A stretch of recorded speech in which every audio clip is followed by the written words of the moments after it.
the Sacramento Kings, and I was quite surprised because I didn't hear anything from Sacramento, but on draft day, I heard, and number 17 will be selected from Sacramento Kings, and the telephone rings, and it's the Kings that says, we're going to select you next on the 17th pick. And I thought, okay, who just left the room and called? Who's pulling this joke? Because, I never heard anything from Sacramento. Okay. I ran out to Denver, and I went to all these other places, Philadelphia, even the Lakers, going number 21st was what I heard, Milwaukee. Never heard anything about the Sacramento Kings, and that was a pleasant surprise. Right on. So the next day, I jumped on a plane, flew out to Sacramento, met the fans and the media, and I actually, before I got back on the plane, I said, this is the place I'm going to live for the rest of my life, Sacramento. And that was 1980? 1986. 86. Man. Yes. You put in a lot of work. You did 4 years with the Sacramento Kings. Yes. Top 10, I believe, in 88 with three-point shooting percentage. Yes. Above Reggie Miller. You did your work. I did your homework. Oh, yeah. Yeah, you're an assassin. Stone Cold Assassin over here, Press. It was a good year. Right?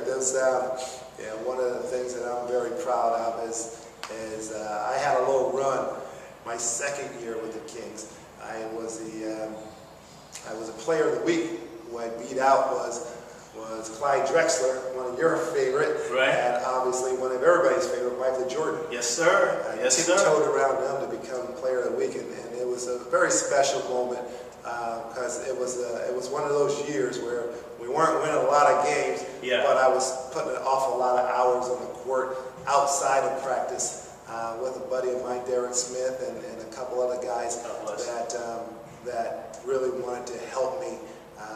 It was actually one of the coaches. You brought up the fact that I was top 10 in three-point percentage. Right. Well, that happened by a former. He was not with the Sacramento Kings because they were obviously only in Sacramento from '85. But even before Kansas City, Rochester Royals. Yes. Wow. A guy comes out of the stand and he says, "Your shot is awful. Would you like some help?" Well, my question was, "Who are you?" He was quite old, and I thought, my second thought was, "Yes, I would like some help. Can you do this?" And he just spent hours and hours, and God bless Fred. He died a few years later, but yes, he just showed me how to hold the ball, and that was the only thing that I was lacking. I had no problem putting hours and hours into shooting, but if you're going to shoot, you need to learn how to shoot the proper way. Right. Otherwise, you're just going to perfect the wrong way. Right. And that's what I did. I found a way to make shots through shooting, through repetition. Right. But I still wasn't shooting the correct way. And come the end of the game, if you're shooting improperly, you're probably going to miss that important shot. Right. Once you learn how to shoot the correct way, fourth quarter, you can make those pressure shots by your technique being perfect. Right. Now, these guys on this NBA level, they are all talented. You've seen that. So everyone can score. You're in the NBA, you're very talented. Right. So you have to have that quick release. So if something's wrong, if your mechanics are wrong, that, like you said, that shot's not going down. You can have a quick release, but if it's wrong, it's still not going to work. Right.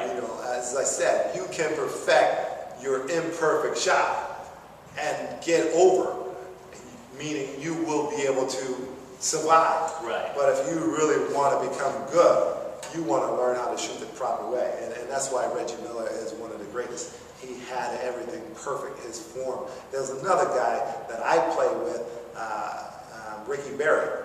Yeah. And you talk about incredible stroke.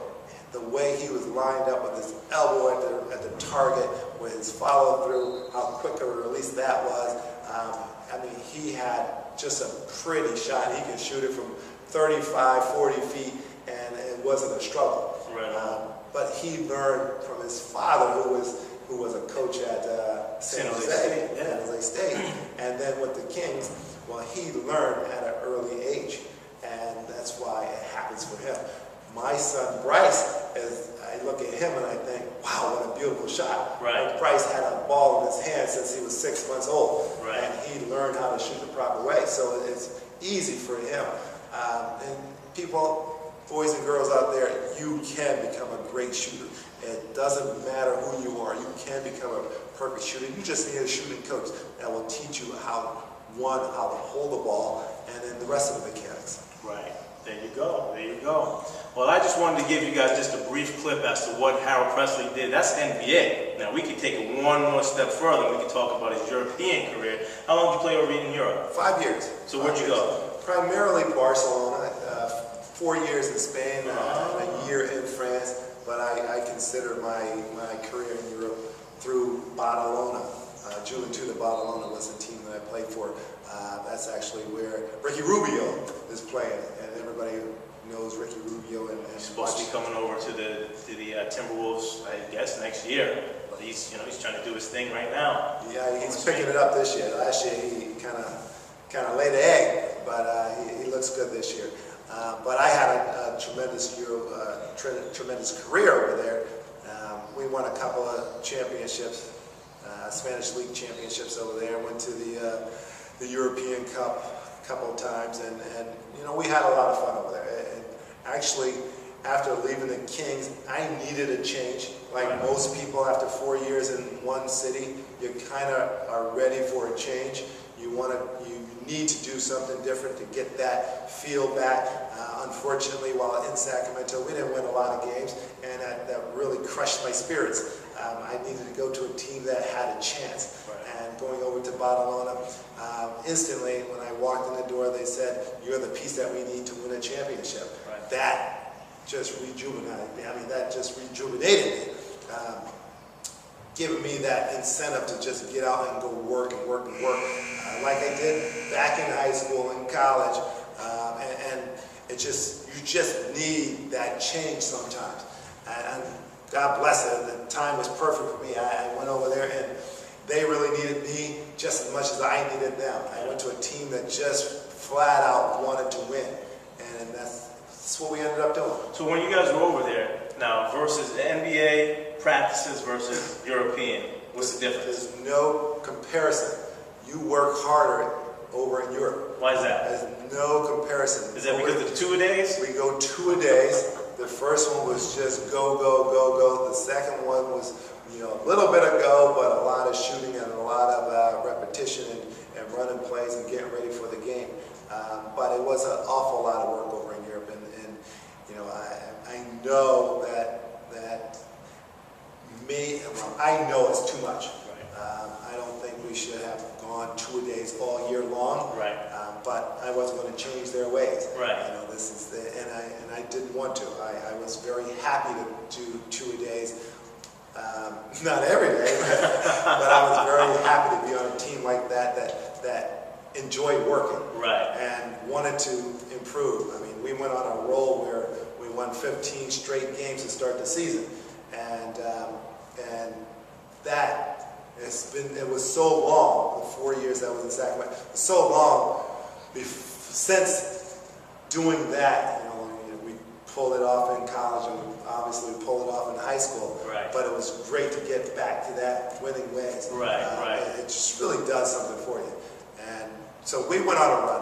We won back-to-back championships. That's hard to do, 15 games. That's hard to do. That's a lot of wins in a row.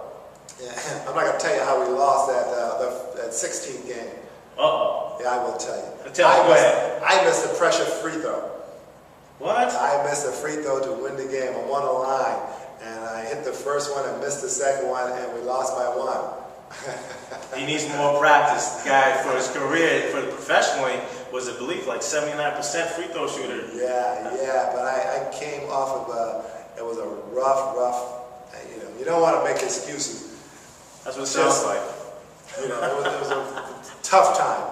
Tough things going, turn the ankle and all that kind of stuff, and just trying to get my stamina back, and just, I just missed the free throw. Ooh. End of the game. Ooh. So, but oh well. Right on. Well, we took that game, took that loss, and just stomped people for the rest of the way. You came back with a vengeance to just want to hurt people, huh?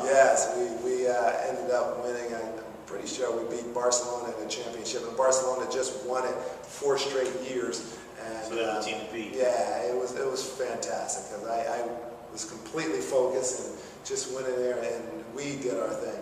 Right on, right on. So then you went into coaching, and then you got to go work with Coach Massimino again Yes. of Cleveland State. Yes. It was back to Massimino called me up, and after I destroyed my knees my last year in Spain, was sitting home trying to rehabilitate. It wasn't going well, and I finally said I got a call from Massimino, and I had a choice to make: trying to keep trying to rehabilitate, or just say let's go ahead and shut it down and move on to a new career. And Massimino called and said he's got this opportunity to coach at Cleveland State University. He says, I would like you to come with me. Instantly I said, what time should I be on the plane? And a couple of days later I was on the plane, and we were putting things together at Cleveland State University. And that takes a lot out of you, working those long hours recruiting and doing all of that. Coaching is nothing like playing. Nothing like playing. You think you put a lot of hours in preparing for a season. Well, it's nothing like what the coaches do. Right. You're talking 12 to 14-hour days, and that's pretty much 6 days a week, and 8 hours on Sundays. Right. And you just have to be ready. There's so much involved, with the recruiting, with the schedule, with the kids' courses. You got to make sure the kids are in classes. Right. You got to make sure that they're in study hall. Right. And you got to make sure that you're calling those parents of the recruits, and you have to make sure that the film is right. Oh yeah, I mean, yeah. The hours that I spent sleeping over at the facility just to make sure that the recordings were going correctly and to edit the tape, and I mean, it's a lot of work, but it was quite enjoyable. Right on. I love being with the kids, and I met some wonderful kids and recruited some kids that were they were pure joy. And you still talk to them to this day, huh? Yes, we still get on the phone and chit chat, and one of my all-time favorite was Malcolm Sims. Shaker Heights. Yes, I only spent 1 year with Malcolm, but I spent an awful lot of time with him. And then following that, he just kept coming back, and we became incredible friends. And yes, but there was many stories like that. Okay. So now you're training people. So do you like training versus coaching? Which do you like a little bit better? I know the hours must be a little bit easier with the training. Well, I'm still putting in 12 hours a day, but I love teaching. Is really what it is. I love to teach kids how to improve the game. I love teaching shooting and spins and back to the basket moves and facing the basket. And I love teaching every aspect of basketball. And I find that the kids really respond. Right. They respect where I came from and what I've accomplished, and they listen. Right. And then that's the big thing is kids, they listen and they want to work. Not all of them want to work, but they do like to put, the ones who really want to continue playing, they will not leave the gym. I have one girl here, her name is Mia.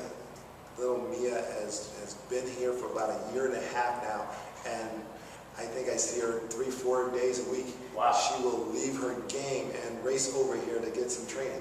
Wow. And somebody just told me just tonight, not more than a half hour ago, said the things that you have done with this young little girl from 1.5 years ago is remarkable. Right. And it really was not so much me, it was that she wanted it. Right. And if she wants it, I'm here to help you get it. And you've been around a lot of people, so that makes you very credible. You've done a lot on the basketball court, and I think the world of you.